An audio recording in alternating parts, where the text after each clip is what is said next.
నెల్లూరులో కేంద్ర మంత్రి వెంకయ్య నాయుడు మాట్లాడుతున్నారు. ప్రత్యక్ష ప్రసారం ద్వారా చూద్దాం. ఆ భారతీయ భావన, సంస్కృతి, ధర్మం, ఆ పద్ధతిని ఎప్పుడు విస్మరించకూడదు. హిందూ అనే పదానికి కొంతమంది తప్పుడు అర్థం చెప్తుంటారు. హిందూ అంటే అదేదో మతపరమైందని. హిందువు మతము కాదు, హిందువు మతము కాదు, హిందువు జీవన విధానము. It's a cultural identity of this nation. Hindu ఇది కల్చరల్ ఐడెంటిటీ. మతము నీ వ్యక్తిగతము, మతము నీ వ్యక్తిగతము. కానీ మనందరి గతము ఒక్కటే, మన పూర్వీకులందరూ ఒకటే అనే విషయాన్ని మనం గమనించాల్సిన అవసరం ఉంది. మతము వ్యక్తిగతము, బట్ మనందరి గతము, మన పాస్ట్ అంతా ఒకటే అనే విషయాన్ని మనం గుర్తుంచుకోవాల్సిన అవసరం అంతా ఉంది. ఎందుకంటే నువ్వు ఏదన్నా చేసుకో, నువ్వు ముస్లిమా గడ్డం పెంచుకో, నీ గడ్డం నాకేమంటాం. నువ్వు క్రైస్తవుడైతే చర్చికి వెళ్ళు, నువ్వు ఏ నామం పెట్టుకో, బొట్టు పెట్టుకో, నిలువు నామం పెట్టుకో, అడనామం పెట్టుకో, కానీ దేశానికి మాత్రం పంగనామం పెట్టద్దా అని చెప్తున్నాం. అందరూ కూడా మనం కోరుతున్నాం. అందరం దేశభక్తులై ఉండాలా. అలాగే మన ధర్మాన్ని, మన సంస్కృతిని మనం గౌరవించుకోవాలా. మన దీపావళి పండుగ జరిగింది. దీపావళి పండుగ జరిగితే పక్కన ఉన్న సింగపూర్లో ట్రైన్ అంతా దీపావళితో డెకరేట్ చేశారు. సింగపూర్లో. ఇండోనేషియాలో ఎయిర్లైన్స్ పేరేందో తెలుసా? గరుడా ఎయిర్లైన్స్, గరుత్మంతుడి పేరుతో. ఇండోనేషియాలో అక్కడ ఉండే కరెన్సీ మీద గణేశుడి బొమ్మ ఉంటుంది. ఇండోనేషియా కరెన్సీలో గణేశుడి బొమ్మ ఇండోనేషియాలో. అది ముస్లిం దేశం, ప్రపంచంలో పెద్ద దేశం అది. అదేవిధంగా మనం మొన్న మలేషియాలో ఈ దీపావళి ఫెస్టివల్ కి ఎయిర్పోర్ట్ అంతా దీపావళితో డెకరేట్ చేశారు. కానీ మన దేశంలో మనం హిందూ అనాలంటే చాలా సంకోచిస్తుంటాం. ఎందుకంటే రాజకీయ నాయకులు దాన్ని ఒక మతపరమైన పద్ధతిగా తయారు చేశారు.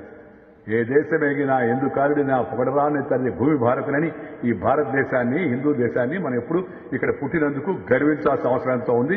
ఆదికాలం నుంచి, వేదకాలం నుంచి, పుణ్యకాలం నుంచి, పురాణకాలం నుంచి మన పూర్వీకులు అనుభవించి, రంగరించి, మేళవించి మనకు అందించిన జీవన విధానం ఏతుందో ఆ వారసత్వాన్ని మనం కాపాడుకోవడానికి అవసరం ఎంతో ఉందని మీ అందరికీ కూడా మనం చేస్తాము.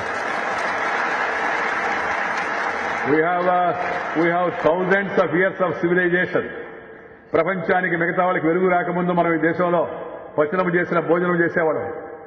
ఈ దేశంలో ప్రపంచంలో మిగతా చోట బట్టలు కట్టుకోవడం ఇంకా పూర్తిగా అలవాటు కానప్పుడు, ఆకులు లేకపోతే ఇంకా దప్పలు కట్టుకునేటప్పుడు భారతదేశంలో మన చేతి వ్యక్తుల యొక్క నైపుణ్యంతో చక్కని చీరలు తయారు చేసి ఆ చీరలను అగ్గిపెట్టిలో పెట్టి విదేశాలకు ఎగుమతి చేసేట చరిత్ర, అలాంటి సంస్కృతి మన భారతదేశానికి ఉంది. We have such great weavers and artisans in this India. ఇవాళ ప్రపంచము మన వైపు చూస్తూ ఉంది. మన దేశంలో కొందరేమో అటు చూస్తూ ఉన్నారు, విదేశాల వైపు. విదేశాలకు మీ చదువు అయిపోద్ది కదా, అమెరికా పోవాలా, ఇంగ్లాండ్ పోవాలా, ఇంకో దగ్గర పోవాలా, అభ్యంతరం లేదు, వెళ్ళండి, చూడండి.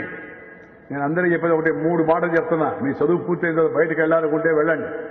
Go, learn, earn and return. Go, earn సంపాదించండి. ల్యాండ్ చదువుకోండి, ఎర్న్ సంపాదించండి, రిటర్న్ మళ్ళా రండి, వచ్చి మన దేశంలో సేవ చేయండి. మన దేశంలో కొరత ఏమీ లేదు ఎవరికి కూడా.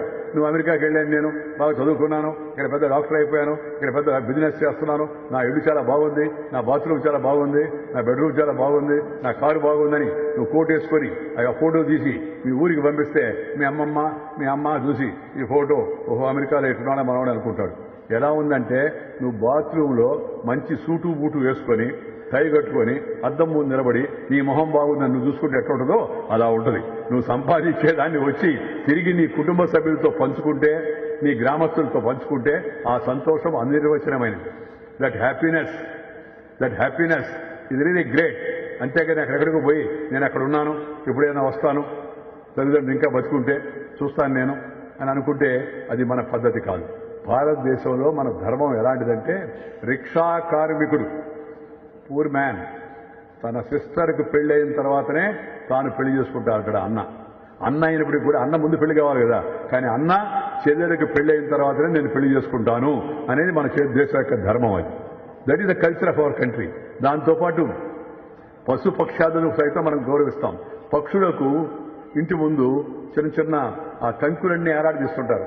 మా తాతను అడిగాను నేను, ఈ కంకుల్ని చిన్నప్పుడేమో పొలానికి పంపించి ఒడిశాల చేతికి ఇచ్చి పక్షులు వస్తే వాటిని కొట్టమంటుంది, ఇప్పుడు పంట అయిన తర్వాత తెచ్చి ఇంటికాడ పెట్టి ముందంతా కడతరా వేద్దా అంటే ఆయన చెప్పాడు, రే పంట పండగ ముందే అది కానీ వాళ్ళు ఆ చిలకలు వచ్చి ఆ పక్షులు వచ్చి దాన్ని కొరికేస్తే పంట పోద్ది, పంట వచ్చింది, ఇప్పుడు ఇంత చేరింది, కొంత దానికి కూడా మనం పెట్టాలా.